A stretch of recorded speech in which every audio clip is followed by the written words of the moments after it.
konser pembuka ini semua orang berharap Amy bisa tampil maksimal. Tapi yang terjadi selanjutnya ternyata jauh dari harapan, Wak. Hai, wassalamualaikum warahmatullahi wabarakatuh. Terima kasih sudah klik video ini. Di malam ini aku akan menceritakan kisah seorang musisi wanita asal Inggris yang sangat terkenal kali di tahun 2000-an, Wak. Yaitu Amy Winehouse, penyanyi jenius dengan suara soul yang sangat menggetarkan, tapi hidupnya pelan-pelan dihancurkan sama sorotan media, kecanduan obat-obatan terlarang, dan juga keputusan-keputusan buruk di sekelilingnya. Sejak salah satu albumnya itu meledak, Wak, setiap naik turun kehidupannya itu jadi headline di mana-mana. Yang manis dibesar-besarkan, yang buruk digoreng habis, apalagi kisah kematiannya, Wak. Dimana Amy ini ditemukan meninggal sendirian di rumahnya di usianya yang masih 27 tahun. Sampai-sampai Amy ini masuk ke dalam daftar klub 27, Wak. Tahu kalian itu apa? Sekelompok musisi atau artis terkenal yang meninggal di umur 27 tahun. Kisah tentang klub 27 ini juga sudah pernah aku ceritakan di video aku yang ini. Istilah klub 27 ini juga muncul karena memang ya itu, banyak sekali musisi terkenal yang meninggal di umur 27, Wak. Macam Jimi Hendrix, Janis Joplin, Kurt Cobain, Jim Morrison, dan Amy Winehouse. Entah apalah itu hubungan antara umur 27 sama kematian mereka-mereka ini. Pokoknya bisa dibilang misterius sekali, Wak. Tapi ya emang ini yang terjadi. Dan di malam ini aku akan bercerita tentang member klub 27 selanjutnya, yaitu Amy Winehouse. Kenapa aku bilang selanjutnya? Karena member-member yang lain itu udah pernah juga aku ceritain, Wak, di video udah lama kali itu. Kalian boleh tonton lah abis ini ya kan. Nah sekarang nih, penasaran gimana kisah selengkapnya? Jadi tanpa berlama-lama kita langsung masuk aja ke ceritanya ya. Check it out.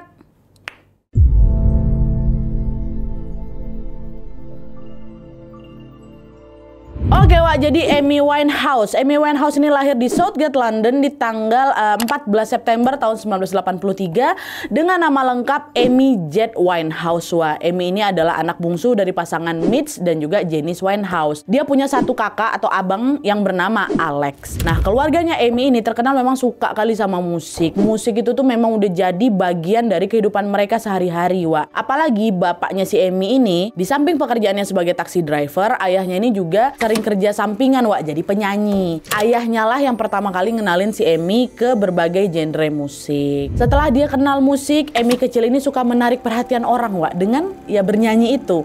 Dalam buku yang ditulis sama ayahnya Mitch, diceritakan bahwa pas keluarga mereka pernah lagi ngadain pesta ulang tahun untuk si Alex nih, buat abangnya si Amy ya kan. Amy ini tiba-tiba macam cemburu gitu, karena kan di momen itu semua perhatian orang ini tertujunya ke abangnya kan, ke si Alex kan, ke yang ulang tahun ini kan. Alhasil biar perhatian ini beralih ke si Amy, Wak, Amy pun bikin show dia di situ. Dia bernyanyi, dia benari di tengah-tengah kerumunan pesta kan.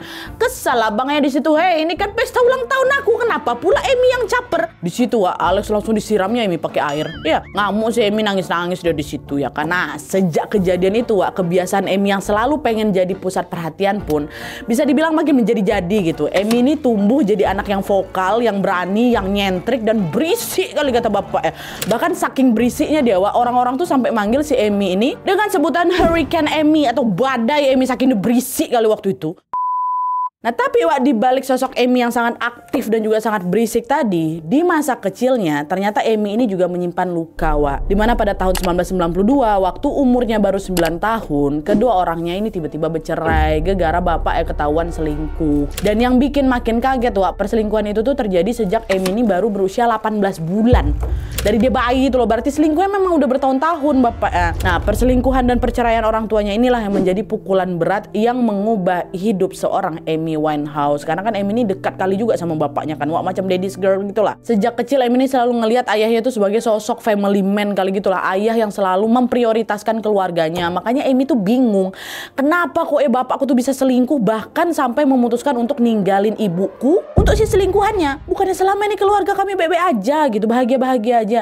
Tentu Amy kecil ini belum bisa mencerna kejadian itu ya kan. Amy ini hancur, Wak, tapi nggak tahu gimana cara ngelampiasin perasaan sedihnya. Alhasil di situ Amy pun mulai memberontak. Dia jadi sering ngomong kasar, nggak bisa diatur, suka pakai rok mini waktu itu, dan juga suka pakai make up yang mencolok. Ingat, Wak, ini masih 9 tahun umurnya, dan make up dan mini-mini pakaiannya. Selain menjadi pemberontak, Wak, Amy ini juga mulai menunjukkan gejala depresi. Nggak dijelasin secara detail gejalanya apa memang, tapi yang jelas ada sumber yang bilang kalau waktu si Amy ini baru berumur 10 tahun tuh, Amy pernah mencoba ngilangin nyawanya sendiri. Anak sekecil itu Wak, udah kepikiran mau ngakhirin hidup. Bayangkan sama kalian sedepresi apa deh waktu itu ya kan. Untungnya si Emi ini masih selamat Wak. Dan biar nggak kejadian lagi, biar kejadian tadi nggak keulang lagi, di masa remajanya Emi pun dikasih obat antidepresan. Nah, pemberian obat antidepresan ini jadi kontroversi juga. Emi kan masih remaja kan Wak. Emi yang masih remaja ini kan dinilai masih terlalu muda kali buat konsumsi obat itu, masih 10 tahun dia. Kalau dibiarkan terus, efek jangka panjangnya bisa berbahaya. Emi bisa beresiko mengalami mood swing, bisa insomnia, dan juga gangguan kestabilan mental. Dan ternyata betul, sikap Emi yang suka memberontak ini juga belum reda-reda juga. Wah, malah kebawa sampai sekolahnya. Di sekolah tuh, Emi terkenal sebagai troublemaker yang sering sekali melanggar aturan. Karakternya yang berani dan juga blak-blakan ini, Wak, bikin Emi ini kelihatan paling beda gitu loh dari murid-murid seusia dia, murid-murid yang lain. Sikapnya ini, Wak, bikin Emi dianggap tidak cocok untuk sekolah di sekolah umum. Terus waktu dia umur 12 tahun, dia akhirnya pindah ke sekolah swasta khusus seni yang bernama Sylvia Young Theater School. Selama dia sekolah di sini, Wak, Emi emang lebih bisa mengekspresikan dirinya. Tapi hal ini juga nggak bertahan lama, karena nggak lama dari situ Emi akhirnya keluar juga dari sekolah tuh. Ada yang bilang waktu dia keluar ini gegara dia dikeluarin karena sering melanggar aturan sekolah. Tapi ada juga yang bilang kalau ibunya sendirilah yang ngeluarin si Emi karena khawatir Emi bakal bikin ulah lagi di situ. Entah mana yang betul, Wak, tapi yang jelas di masa remajanya Emi ini memang berkali-kali dia suka pindah sekolah, Wak. Dia pernah katanya sekolah di Moon School, di Mill Hill School, lalu di Bridge School for Performing Arts and Technology. Ini Bridge School ini, Wak, ini bukan sekolah sembarangan, Wak. Ini tuh adalah sekolah seni yang populer kali di sana bahkan sampai sekarang. Mereka ini fokus pada bidang musik, teater, tari, film, media, dan juga teknologi kreatif. Jebolan dari sekolah ini juga nggak kaleng-kaleng, Wak. Banyak kali public figure terkenal lahir di sekolah ini. Siapa aja? Adele dari situ, Jessie J, Tom Holland, dan juga tentunya Amy Winehouse dari Bridge School ini. Tapi sayangnya Emi nggak sekolah sampai lulus di sana, Wak. Emi dikeluarkan di DO dia waktu dia umur 16 tahun dari Bridge School. Nah, walaupun Emi itu nggak pernah betul-betul menyelesaikan pendidikan formalnya nih, Wak, kan semua ini pada dikeluarin semua ya kan. Ilmu yang dia dapat di sekolah itu menjadi bekal yang besar untuk Emi memulai karirnya sebagai musisi. Terakhir apalagi di Bridge School ya kan. Nah, sekarang kita masuk ke perjalanan karirnya Emi dalam bidang musik.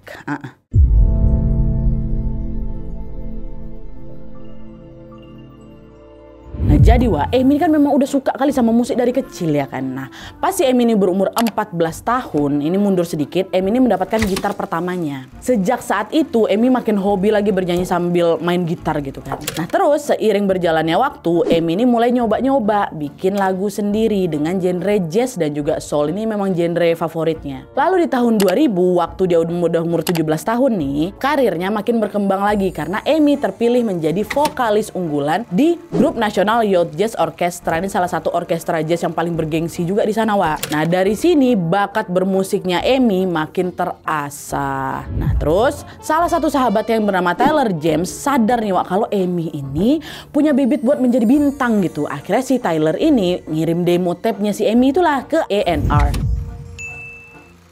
Dan dari sinilah, Wak, Emi baru mulai dilirik sama label besar yang bernama Island Record. Dari pertama kali denger demo tape-nya si Emi ini, Wak, Island Record ini langsung kagum kali sama suaranya, suara vokalnya si Emi yang memang beda gitu loh dari tren musik di Inggris saat itu. Karena di akhir tahun 1990-an, Wak, sampai di awal tahun 2000-an di Inggris tuh lagi ngetren musik pop yang vibes-nya ceria, yang ringan, liriknya gampang dihafal kayak gitu. Sedangkan Emi itu hadir dengan vokalnya yang udahlah serak, berat, penuh perasaan, terus macam menggetarkan hati gitu. Nah, akhirnya Island Record pun ngajaklah si Emi ini untuk bekerja sama. Maulah si Emi waktu itu kan. Bisa dibilang Island Record inilah yang pertama kali ngebukain pintu untuk Emi melangkah ke karir musik profesional gitu loh, Wak. Emi pun mulai mempersiapkan dan juga merekam album pertamanya bersama Island Record. Album pertamanya Emi ini, Wak, judulnya Frank, rilis pada bulan Oktober tahun 2003 waktu Emi sudah umur 20 tahun. Album ini memuat 12 lagu dengan genre campuran jazz modern, R&B, soul, dan juga hip hop. Sejak pertama kali dirilis, album Frank ini, Wak, langsung mencuri perhatian banyak orang. Bukan cuman karena suara Emi yang bagus aja, tapi juga karena orang-orang tuh sadar bahwa di situ Emi tuh lagi menyuarakan luka hatinya, Wak. Jadi Emi tuh macam nggak perlu repot-repot ngarang lirik lagu karena hampir semuanya diambil dari pengalaman hidup hidupnya sendiri. Dan setiap kali Emi tuh nyanyiin lagu-lagu itu, rasanya Wak ya, Emi tuh macam lagi menangis, macam lagi berteriak, macam lagi merintih gitu loh didengar sama orang-orang. Salah satu lagu yang berisi curhatan Emi itu ada judulnya What Is It About Man, Wak. Ini lagu ini berisi kekecewaan si Emi terhadap siapa? Bapaknya, terhadap si Mitch, Wak, yang ninggalin keluarga mereka demi selingkuhannya. Di lirik tuh ada bagian yang tertulis, Understand once he was a family man, so surely I would never ever go through it first hand gitu loh. Maknanya Emi itu macam bilang, awalnya bapak memang seorang family man. Dengan punya bapak yang sayang kali sama keluarga, aku yakin kalau aku ini nggak akan dikhianati. Tapi ternyata aku salah. Bapak tetap berkhianat, kayak gitu. Nah, dengan mengungkapkan isi hatinya lewat lagu, Wak, Emi ini dianggap bisa lebih ngerasa lega. Dalam suatu wawancara, Emi bahkan pernah bilang, musik ini adalah satu-satunya hal dalam hidupku di mana aku bisa betul-betul jujur. Kadang aku bahkan sampai nggak mau nyanyiin laguku sendiri karena isinya terlalu mentah atau terlalu jujur gitu loh. Nah, curhatan-curhatan Emi inilah yang bikin lagu-lagu ciptaannya pun kerasa macam dalam kali gitu, Wak. Makanya nggak heran kalau sejak album pertamanya Frank ini rilis, Wak, para pendengar pun langsung jatuh hati sama lagu-lagunya. Dan gak lama kemudian karirnya si Emi sebagai seorang musisi pun langsung melejit.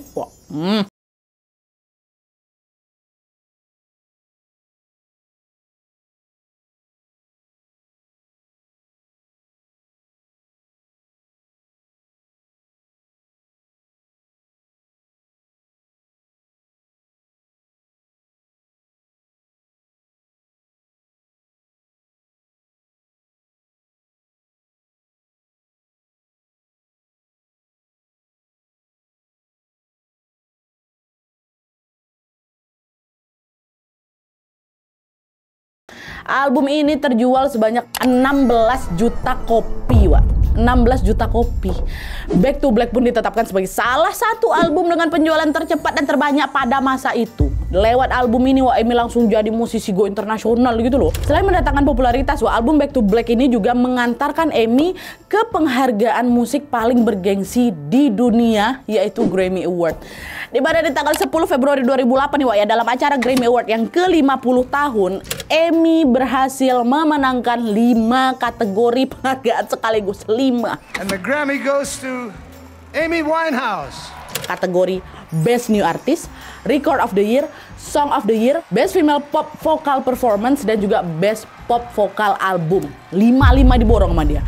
Momen kemenangan ini bikin Emi jadi perempuan Inggris pertama yang berhasil nyabet 5 Grammy sekaligus dalam satu malam. Padahal artis-artis yang bersaing sama Emi di banyak kategori ini juga keren-keren, Wak. Siapa aja? Ada Beyonce, ada Rihanna, ada Justin Timberlake waktu itu, ada Maroon 5, masih banyak lagi. Tapi ternyata tetap Emi yang menang. Keren kali dia waktu itu, Wak. Semua perhatian langsung ke dia semua, ya kan. Memang semua juga mengagumi karya-karyanya dia. Tapi di balik semua pencapaian itu, Emi tetap manusia biasa yang kadang rapuh. Di balik make up yang mencolok, semua eyeliner yang tebal, nyentrik, panjang kali ke belakang, runcing kali itu, yang udah menjadi ciri khas dia, Emi ini menyimpan kesedihan, menyimpan luka, dan juga sisi lain yang sangat kelam. Nah, sekarang kita masuk ke sisi lain seorang Emi.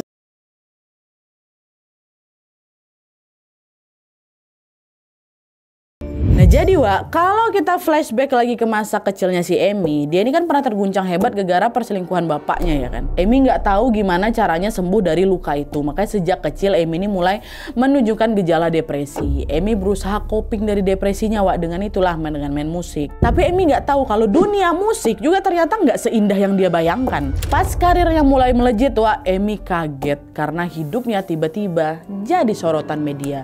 Ada paparazzi di mana-mana, kamera selalu nyorot setiap langkahnya, dan setiap gerak-geriknya selalu menjadi bahan berita. Pasti. Nah, beberapa sumber bilang kalau Emi ini, Wak, ternyata nggak siap jadi orang terkenal. Makanya dia makin tertekan lagi, makin depresi lagi. Bahkan belakangan juga diketahui kalau si Emi ini juga mengidap bulimia, Wak. Apa itu? Gangguan di mana seseorang ini akan memuntahkan makanannya gara-gara ngerasa bersalah atau ngerasa takut gemuk, kayak itu bulimia itu. Nah, di titik ini musik itu udah nggak mempan, Wak, untuk menjadi pelarian Emi lagi. Panggung, sorak penonton, bahkan lagu yang dulu sempat menjadi tempat dia untuk menumpahkan isi hati, semuanya terasa kosong. Nah, di fase rapuh itulah Emi memilih jalan yang paling kelam. pakai obat-obat terlarang. Tapi ada juga sih Wak yang bilang kalau sebenarnya Amy ini udah mulai nyoba pakai obat-obat tadi udah lama, dari umur 14-16 tahun bahkan katanya. Tapi yang makin kelihatan lagi setelah dia mulai tenar inilah. Kebiasaan buruk ini juga terus berlanjut Wak. Terus berlanjut sampai akhirnya pada tahun 2005 Amy ketemu sama laki-laki yang namanya Blake Fielder. Amy sama Blake ini pertama kali ketemu di salah satu bar di kota Camden, London. Waktu itu Amy ini udah debut album pertama nih, wah ini agak flashback lagi. Dia lagi debut album pertama, sedangkan Blake ini bekerja sebagai asisten video produksi. Nah awalnya nggak ada yang spesial sama pertemuan itu, Wak. Sampai tiba-tiba si Amy ini bilang, oh ya aku mau nyanyi lah kayak gitu. Biasanya juga di klub-klub gitu kan memang sediain mic buat live performance kan. Secara Amy juga mau nyanyi, ya Amy pasti dibolehin, nyanyi lah si Amy di situ. Waktu si Amy ini nyanyi, Blake langsung jatuh hati, Wak. Sejak saat itu hubungan mereka pun makin dekat. Amy ini juga ternyata suka sama si Blake, pacaran lah dia, mereka berdua itu. Lalu setelah sempat putus nyambung berkali-kali, mereka akhirnya menikah di tanggal 18 Mei tahun 2007. Setelah nikah, Amy berharap dia sama Blake ini bisa bahagia bersama, Wak. Tapi bukannya bahagia, rumah tangga mereka ini justru jadi toksik kali. Ternyata si Blake ini bukan laki-laki baik, Wak. Dia temperamen, dia kasar, dia berani main tangan, kecanduan obat-obatan pula. Malah level kecanduan si Blake ini jauh lebih parah daripada si Amy, Wak. Amy kan masih coba-coba aja katanya ya kan. Tapi kalau si Blake ini udah macam di kelas kakap lagi itu. Bahkan juga banyak sumber yang bilang, Wak, kalau si Blake inilah orang pertama yang ngenalin si Amy itu sama obat-obatan itu. Khususnya obat dengan jenis A, kita sebut aja lah obat A ya.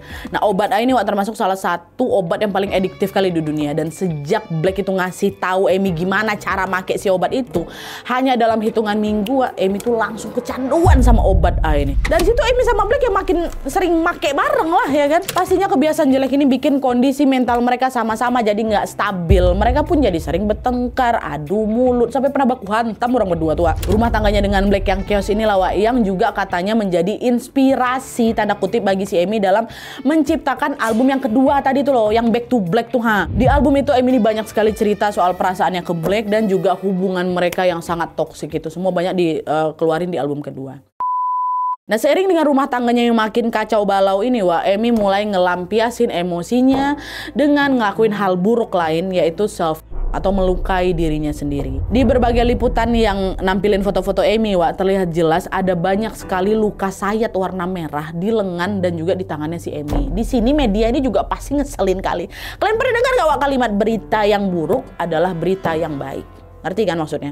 Artinya berita tentang hal-hal buruk itu justru pasti dianggap tanda kutip bagus, karena berita semacam inilah yang paling narik perhatian publik. Orang suka huru-hara, orang suka kepo dengan huru-hara. Berita-berita buruk ini mendapatkan perhatian lebih. Itulah kenapa berita-berita penuh sensasi itu yang selalu di-up kan ya Wak ya. Ya karena memang ramenya di situ. Nah inilah yang terjadi sama si Amy kemarin itu. Adanya bekas self harm di tubuhnya si Amy ini Wak dianggap sebagai berita bagus oleh media karena pasti bakal rame gitu. Jadi udah media pun terus-terusan lah itu ngorek-ngorek lagi kisahnya si Amy Wak. Mereka memburu foto-foto terbarunya si Amy yang lagi nunjukin bekas lukanya. Pokoknya diliatin juga perubahan fisik dari berat badan sampai penampilannya makin kacau balau itu. Dan juga foto-fotonya si Amy waktu Amy lagi mabuk. Di sini media tuh bukan menggambarkan Amy sebagai manusia yang lagi terluka dan butuh pertolongan, Wak, enggak sama sekali. Tapi sebagai hiburan tanda kutip untuk konsumsi publik. Keadaan ini jelas bikin si Amy makin tertekan lagi. Orang-orang dekatnya si Amy, Wak, termasuk si manajernya nyaranin si Amy ini untuk udahlah kau pergi berobat lah ya kan. Kalau kau terus-terusan kayak gini Amy, media nggak akan berhenti nulis berita buruk tentang kau. Udah lebih baik kamu masuk rehab aja ya. Pelan-pelan kamu mesti belajar untuk lepas dari alkohol dan juga obat-obatan Amy, kata manajernya. Nggak mau sih, nggak mau aku nggak mau direhab katanya. Dan momen penolakan ini Wak diabadikan sama si Amy lewat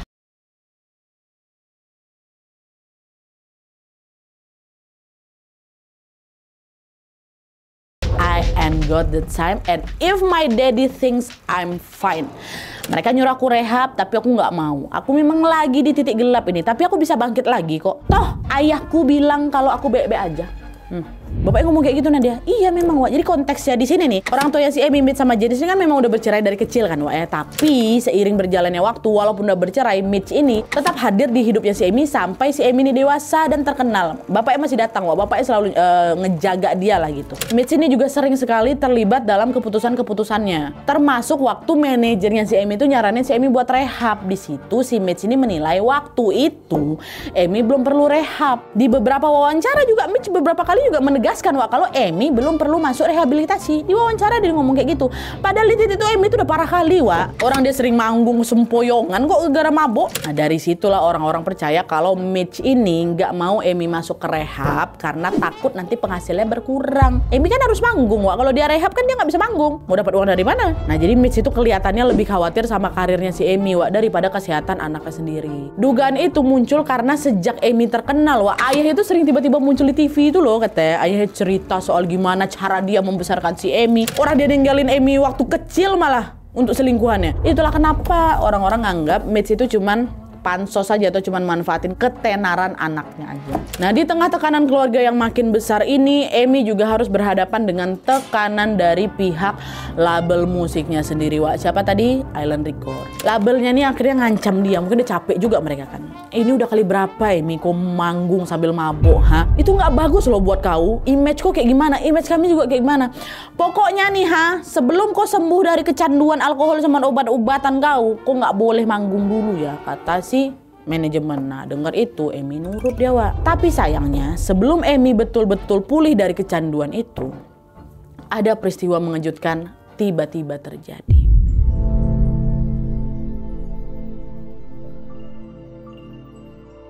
Jadi Wak, memasuki tahun 2011, Amy sama labelnya ini memang lagi nyiapin tur keliling Eropa gitu.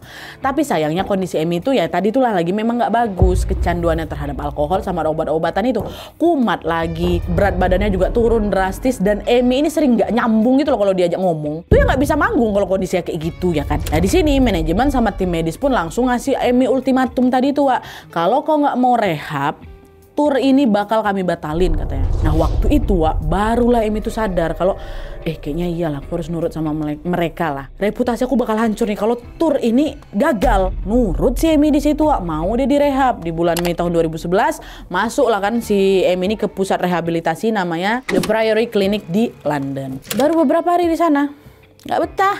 Kata perawat waktu itu Amy ini sering ngeluh, bosan kali aku di sini sus, aku mau keluar aja lah, udah boleh aku keluar ya kan, nggak tahan aku di sini kayak gitu. Perawatnya bilang, Mbak masih harus di sini Mbak, kondisi Mbak belum stabil. Aku baik-baik aja kok sus, aku bisa jaga diriku sendiri, udahlah keluarin aku aja lah gitu. Nah karena si Amy ini terus-terusan ngerengek kayak gitu, akhirnya setelah 2 minggu di pusat rehab Wak, dibolehin balik si Amy. Tapi ada syaratnya harus rutin kontrol, jadi macam pasien rawat jalan kayak gitulah. Bolehin keluar. Nah setelah keluar, Amy langsung disibukkan Wak dengan berbagai persiapan konser turnya itu loh. Manajemen akhirnya juga ngikutin karena kan dibolehin sama dokter keluar. Kalau memang bahaya kali kan pasti nggak dibolehin ya kan. Tapi boleh, jadi akhirnya tetaplah tur ini dilaksanakan. Tur ini Wak rencananya bakal diadakan di 12 tanggal dan lokasi berbeda-beda. Jadi ada 12 lokasi nih Wak yang ada di Eropa. Konser pertamanya akan diadakan di Belgrade, Serbia, Eropa Timur pada tanggal 18 Juni tahun 2011. Langsung nih, tur dimulai. Fast forward ke hari H konser Wak. Konser pertama nih ya. Di konser pembuka ini semua orang berharap Amy bisa tampil maksimal. Tapi yang terjadi selanjutnya ternyata jauh dari harapan Wak. Sejak konser itu dimulai, Amy udah kelihatan sempoyongan ya Wak. Poyongan udah datang kayak gitu kan. Terus yang fatalnya nih Wak, waktu Amy nyapa penonton, Amy malah salah nyebut lokasi. Ini kan konsernya di Serbia kan Wak. Kan tahu si Amy ngomong apa? Halo Athena katanya. Athena dia bilang. Gak cuma itu aja, sebelum mulai nyanyi Wak, Amy juga sempat memperkenalkan semua tim bandnya ya kan. Diperkenalkan ini. Tapi lupa dia nama-nama kawan-kawannya itu. Terus waktu Amy mulai nyanyi, Amy sering salah lirik. Seolah-olah Amy tuh gak hafal sama lagunya sendiri Wak. Jadinya nih setelah lebih dari 1 jam di atas panggung, Amy bahkan gak sanggup menyelesaikan satu lagu. 1 jam, 1 lagu gak selesai-selesai. Apa gak kecewa penonton yang ada di situ ya kan Wak? Akhirnya ya udah, konser diberhentikan lebih awal. Diberhentikan. Bayangkanlah sekecewa apa juga penonton waktu itu tuh Dan keesokan harinya pihak manajemen langsung ngeluarin pengumuman. Seluruh rangkaian tur Eropa Amy Winehouse dengan terpaksa dibatalkan karena Amy tidak mampu tampil sesuai standar yang diharapkan. Saat ini Amy sedang butuh waktu untuk pulih kembali. Kami memohon maaf untuk pihak-pihak yang dikecewakan. Minta maaf manajemen, gagal total tur ini. Mereka minta si Amy untuk istirahat dulu lah gitu mungkin. Dah, akhirnya setelah konser ini gagal, wah Amy baliklah ke rumahnya di Camden kan di London tanggal 22 Juni 2011. Di rumah itu Amy tuh cuma tinggal sama pengawal pribadinya, wah, namanya Andrew Morris. Dan FYI di sini Amy sama si Black udah cerai nih, wah ya, waktu udah selesai konser ini. Nah terus sepanjang hari itu waktu udah balik ini, Andrew tuh ngelihat Amy ini betul-betul terpuruk kali, wah, betul-betul terpuruk kali karena dia ngerasa karir bermusiknya udah tamat. Karena turnya itu gagal. Orang kemarin juga dia bela-belain mau rehab karena mau bangkit lagi ya kan. Ini di hari pertama konser udah gagal. Nah, si Andrew ngeliat pokoknya terpuruk kali lah si Amy waktu itu kan.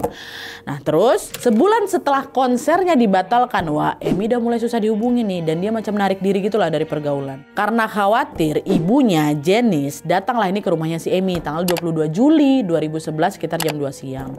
Waktu itu Andrew asistennya ngebukain pintu dan setelah si Janice ini masuk, Andrew langsung naik tuh ke kamarnya si Amy yang ada di lantai atas kan untuk ngabarin kalau ibu kamu datang kayak gitu. Tapi waktu dicek di kamarnya, wah, Andrew ngelihat si Amy ini lagi terkapar lemas gitu di kasur, lagi mabuk dia, macam sempoyongan kayak itulah biasa lah kan. Mbak Amy, ini ibumu datang gitu kata si Andrew. Amy sempoyongan tuh mau nyamperin mamanya ya kan. Tapi dia nggak bisa jalan sendiri. Si Andrew lah yang ngegendong si Amy untuk ketemu mamanya. Nah di pertemuan itu, wah, Janice nanya lah kan gimana kabar kamu nak apa segala macam. Tapi Amy nggak jawab apa-apa, wah, karena saking maboknya kayak gitu tuh dia hampir nggak bisa ngomong sama sekali itu loh. Nah pertemuan ini berlangsung singkat, akhirnya Janice pun memilih pulang biar si anaknya ini bisa istirahat lagi. Nah terus masih di hari yang sama di tanggal 22 Juli 2011 itu sekitar jam 6 sorenya, tadi kan jam 2 ini jam 6 sore, dokternya Amy yang bernama Dokter Christina datang juga nih ke rumah. Di situ Amy udah lebih mendingan, wah, dan bisa diajak ngobrol. Terus Dokter Christina nanya, gimana keadaan kamu Amy? Kamu baik-baik aja apa kayak gimana? Oh aman kok dok, tenang aja gitu. Jangan terlalu banyak minum-minum lagi ya. Kamu ingat kan pesan saya, ini bahaya loh buat nyawa kamu. Kata dokter kayak gitu. Oh iya dok, ingat kok aku. Aku juga gak mau mati kok. Aku pengen liburan untuk ngerayain ulang tahun aku. Aku lagi nulis lagu baru loh dok. Dan aku juga pengen nikah lagi gitu. Katanya sih Amy. Oh syukurlah. Ya udah kamu jaga diri kamu baik-baik ya gitu. Siap dok, kata si Amy. Nah dari pertemuan itu, Dokter Christina menyimpulkan kalau isi pikiran Amy di hari itu lagi baik-baik aja. Akhirnya Dokter Christina ini pulang lah dengan perasaan yang lega dan juga seneng lah gitu nengok si Amy ini juga udah mau menata hidupnya kembali. Tapi di sini tanpa Dokter Christina sadari, wah, dalam waktu kurang dari 24 jam keadaan segera jungkir balik. Nah jadi di malam itu, malamnya masih di hari yang sama ya setelah si Dokter Christina itu pulang, Amy balik lagi ke kamarnya di lantai atas, wah. Dari lantai bawah, Andrew si pengawalnya tadi atau asistennya dengar Amy itu lagi asik nyetel musik lah gitu sambil dia nyanyi-nyanyi. Di situ juga Amy terdengar macam happy-happy aja, wah. Dan hal ini terus terjadi sampai besoknya di tanggal 23 di jam 4 pagi, 4 subuh. Di subuh itu masih kedengeran juga suara si Amy ini masih nyanyi. Nah beberapa saat kemudian sekitar jam 10 paginya Andrew udah nggak dengar lagi, wah, suara si Amy. Andrew ngecek lah ini kondisi Amy di kamarnya ya kan. Nah, waktu dibuka di situ Andrew ngelihat Amy lagi rebahan dalam posisi tengkurap di kasurnya. Andrew panggil Amy kan, Amy kayak gitu, nggak ngerespon apa-apa. Cuman kayaknya Amy masih tidur nih, ya udahlah biarin aja istirahat dulu gitu kata si Andrew. Dari jam 10 pagi terakhir kali dilihat si Andrew sampai jam setengah 4 sore Amy masih belum bangun juga, wah, nggak bangun. Kok belum bangun Mbak Amy ya? Andrew pun naik lagi ke atas menginisiatif mau ngebangunin dia kan belum makan apa kayak gimana ya kan. Tapi waktu pintu tuh dibuka, wah, yang kedua kalinya jam 4 nih ha. Andrew panik karena dia ngelihat Amy masih dalam posisi yang sama macam yang jam 10 tadi. Masih sama tengkurap, posisi yang masih sama. Kok dari pagi nggak berubah ini posisi tidurnya? Kenapa nih? Langsung deketin Amy bangun Amy. Amy nggak ngerespon apa-apa, wah. Diguncang sama si Andrew. Amy bangun Amy. Tetap diam. Di situ Andrew langsung ngecek lah denyut nadinya si Amy. Di situlah baru ketahuan kalau ternyata Amy udah nggak ada, wah.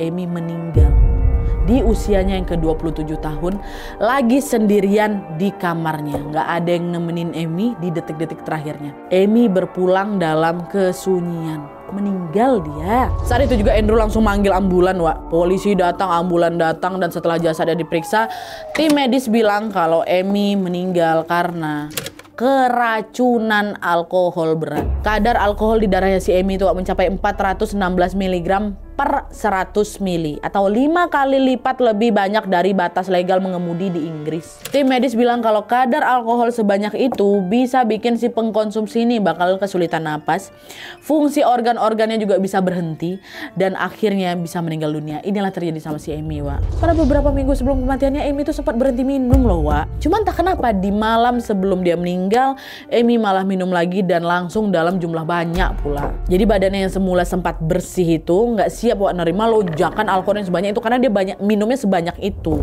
Kasus kematian Amy pun langsung bikin dunia ini geger. Selain Amy ini memperpanjang daftar artis yang masuk dalam list Club 27, Wak, kematiannya Amy ini juga bikin orang-orang ngerasa miris. Amy masih muda loh, Wak, dan masih banyak lagi yang bisa dilakukan kan. Bahkan dari kesaksian orang-orang di sekitarnya, Amy ini sudah berusaha keras loh untuk lepas dari kecanduan. Tapi sayangnya Amy tidak dapat dukungan yang penuh.